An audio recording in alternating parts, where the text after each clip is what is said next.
mwanafunzi, kuna mzazi, kuna mtoto, unaweza simama tu, maana Mungu ndiye anaweza kusaidia mambo mengine tunapomwaminia katika jina la Yesu. Ewe Baba, katika jina la Kristo tunakushukuru adhuhuri ya leo. Asante Bwana kwa kutupa Bwana likizo nzuri pamoja na watoto wetu Bwana. Wamekuwa shuleni Bwana na wamepata likizo ya katikati ya muhula. Mungu tunakushukuru.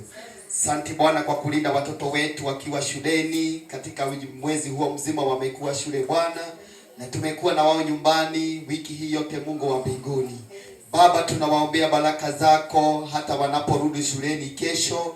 Baba, ukawalinde na hatari za barabarani katika jina la Yesu. Baba, ukawazingire kutokana na magonjwa katika jina la Kristo. Bwana, hata siku ya leo tunawaombea kibali kikuu machoni pa walimu wao Bwana, wakawe na hekima mambo ambao wanafunzwa na watoto na walimu wao Mungu, katika jina la Yesu. Watoto wetu tunawatangazia ya kwamba Mungu wa kwamba hawatakuwa mikia, maana hawa ni mbegu za watakatifu katika jina la Yesu.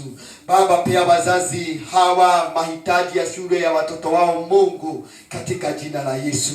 Neno lako linasema katika kitabu cha Mhubiri ya kwamba kiumbe chochote kilicho hai Baba unakipatia chakula kutoka mkononi mwako. Pea wazazi hawa chakula na marazi na masomo ya watoto wao katika jina la Yesu.